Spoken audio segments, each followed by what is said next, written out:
En 1969, au large des côtes norvégiennes, en mer du Nord, la découverte du gisement pétrolier d'Echapisk a tout changé. Elle a marqué un tournant dans l'histoire de la Norvège, qui allait transformer une petite nation de pêcheurs en l'un des pays les plus riches du monde. Après l'invasion à grande échelle de l'Ukraine par la Russie, les revenus pétroliers de la Norvège ont bondi, atteignant 125 milliards de dollars fin 2022, soit 5 fois plus que l'année précédente.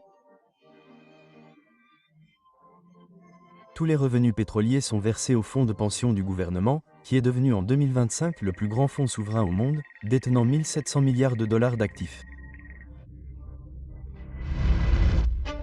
Mais tout comme le pétrole a déjà remodelé la Norvège, une nouvelle découverte pourrait à nouveau redessiner son avenir.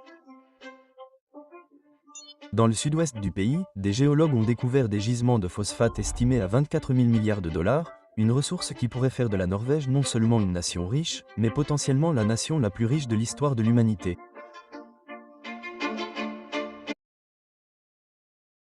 PredictWind offers the most high resolution and global modeling available. The process starts with observation. La nation la plus riche de l'histoire de l'humanité.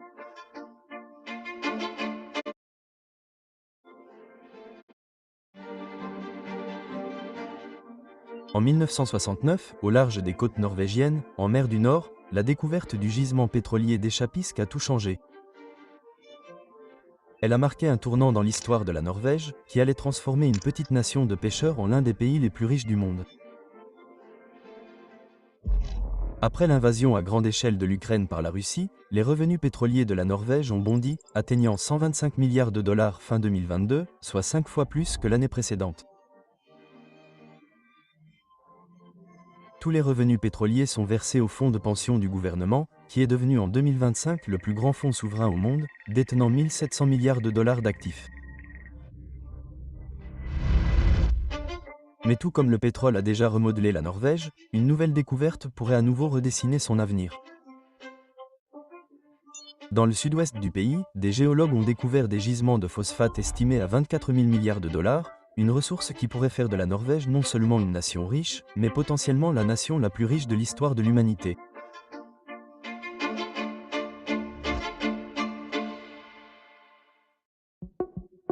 Le phosphate est l'une des ressources les plus essentielles du monde moderne, et pourtant la plupart des gens n'y pensent presque pas. Environ 90% du phosphate consommé est utilisé pour produire des engrais essentiels à l'agriculture mondiale.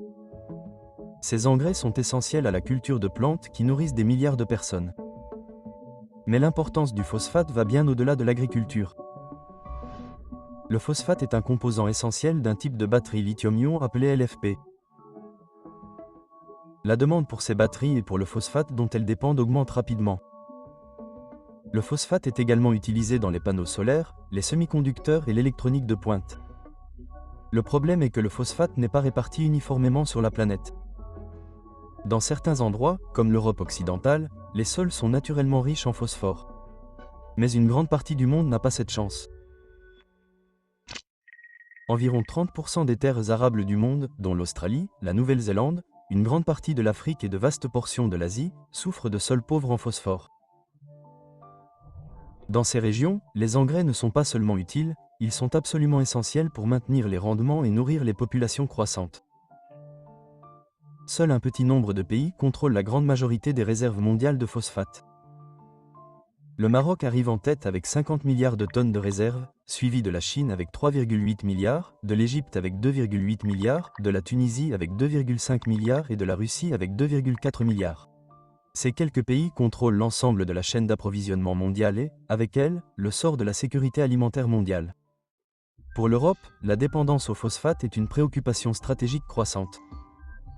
L'Union européenne ne dispose pratiquement d'aucune réserve nationale de phosphate et dépend presque entièrement des importations pour soutenir son agriculture et son industrie. En fait, le phosphate a été officiellement classé par l'UE comme une matière première essentielle, ce qui souligne sa vulnérabilité dans les chaînes d'approvisionnement mondiales. La majeure partie du phosphate importé en Europe provient d'une poignée d'exportateurs seulement, la Chine jouant un rôle de plus en plus dominant.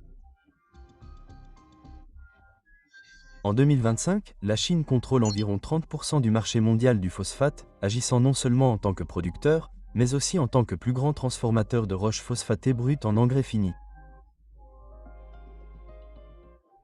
En 2021, la Chine a commencé à restreindre les exportations de phosphate afin de garantir la sécurité alimentaire de sa population de 1,4 milliard d'habitants. Mais ces premières mesures n'étaient qu'un début. Chaque année, de 2021 à 2025, les quotas d'exportation ont été encore renforcés. En 2025, les exportations chinoises de phosphate avaient chuté de près de 60% par rapport au niveau d'avant les restrictions. La Russie, un autre fournisseur majeur, a également réduit ses exportations vers l'Europe en raison des sanctions et des restrictions commerciales imposées en réponse à son agression contre l'Ukraine. Pour l'UE, qui importe à la fois du phosphate brut et des engrais finis, la dépendance croissante vis-à-vis des fournisseurs extérieurs pose des risques non seulement économiques, mais aussi géopolitiques. En silence, elle est devenue l'une des vulnérabilités les plus importantes de l'UE. Et c'est là que la Norvège voit son opportunité. En juin 2023, une région agricole tranquille du Rogaland, dans le sud-ouest de la Norvège, s'est soudainement retrouvée au centre de l'attention mondiale. Des études géologiques menées par la société anglo-norvégienne Norge Mining ont révélé le plus grand gisement de phosphate jamais découvert. Les premières estimations suggèrent des réserves d'au moins 70 milliards de tonnes, ce qui correspond presque au total mondial précédemment connu de 71 milliards de tonnes. La Norvège a désormais le potentiel de répondre à elle seule à la demande mondiale de phosphate pour les 50 prochaines années. Pour le Maroc, c'est une mauvaise nouvelle. Les phosphates représentent près d'un quart de ses exportations. Si la Norvège double ses réserves mondiales, les prix chuteront et l'économie marocaine en subira les conséquences. Mais bien plus que du phosphate a été découvert. Dans la même région, l'exploitation minière de Norge a mis au jour de vastes réserves d'autres matériaux stratégiques, notamment le titane et le vanadium, tous deux essentiels aux industries aérospatiales, électroniques et de la défense. Actuellement, les pays BRICS, la Chine, la Russie, l'Afrique du Sud et le Brésil, contrôlent la quasi-totalité de la production mondiale de titane et de vanadium. La Norvège a désormais l'opportunité de se positionner comme une alternative fiable aux États-Unis et à l'UE, en rompant leur dépendance à des fournisseurs politiquement instables. Le phosphate est indispensable, mais son extraction a un coût environnemental élevé. Pour chaque tonne d'acide phosphorique produite, 5 tonnes de déchets toxiques sont laissées derrière elle. Ces déchets radioactifs, appelés cheminées GIP, forment des montagnes de déchets massives et en constante augmentation. Rien qu'en Floride, on dénombre 25 cheminées de ce type, dont certaines contiennent des niveaux élevés de radon et d'uranium. L'Agence américaine de protection de l'environnement, l'EPA, les considère comme trop radioactifs pour être enterrés, ce qui les laisse exposés et dominant le paysage. Et ce n'est pas seulement une horreur pour les touristes. En 2016, un gouffre massif s'est ouvert sous l'une des cheminées du GIP dans le comté de Polk, en Floride, déversant des centaines de millions de gallons d'eau usée directement dans l'aquifère, contaminant l'eau potable de la région. Mais les défis de l'exploitation minière s'étendent bien au-delà de la Floride. Alors que la qualité mondiale du phosphate diminue, davantage d'énergie est nécessaire à l'extraction, ce qui libère de plus grandes quantités de cadmium, d'uranium et d'autres métaux lourds dans l'environnement. Cela crée un tout autre problème pour l'Europe. Alors que les nouveaux gisements découverts en Norvège offrent au continent une chance d'indépendance en matière de ressources, les réglementations strictes de l'UE en matière de carbone et d'environnement constituent des obstacles majeurs. Mais cela ne concerne pas que l'UE. La Norvège elle-même est un acteur actif de la transition verte, déterminée à atteindre la neutralité carbone. D'ici 2030, la Norvège vise à réduire ses émissions de gaz à effet de serre de 50 à 55% par rapport au niveau de 1990. Il s'agit d'un objectif ambitieux pour l'un des principaux exportateurs de pétrole au monde. Mais la stratégie climatique de la Norvège repose sur un modèle distinctif. Elle extrait du pétrole et du gaz principalement pour l'exportation tout en réduisant systématiquement ses émissions nationales. En 1990, la Norvège est devenue l'un des premiers pays à établir une taxe carbone, ouvrant la voie à la réglementation sur le carbone.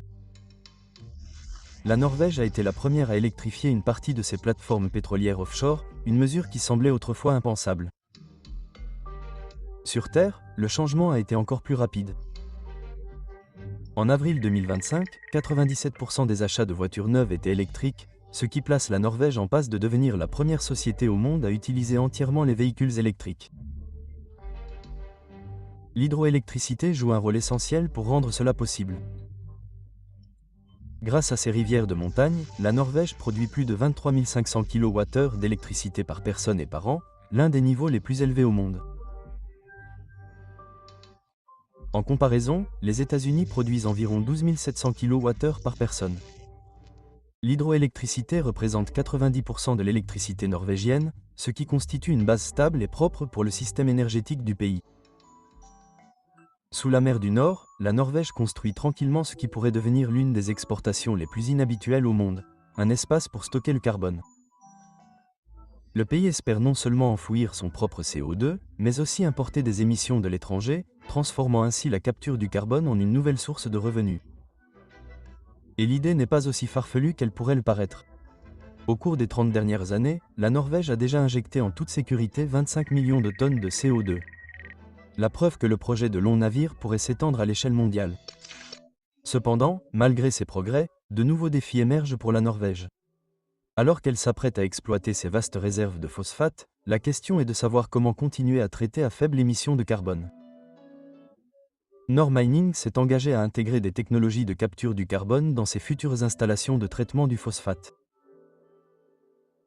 Le gisement de phosphate le plus riche au monde, de vastes réserves de métaux rares et une course mondiale pour de nouvelles chaînes d'approvisionnement sont tous à la portée de la Norvège. Mais l'extraction à grande échelle pose de sérieux défis. Déchets radioactifs, empreinte carbone élevée et risques politiques croissants. Avec 24 000 milliards de dollars en jeu, chaque décision de la Norvège pourrait remodeler non seulement son propre avenir, mais aussi l'équilibre des pouvoirs bien au-delà de ses frontières.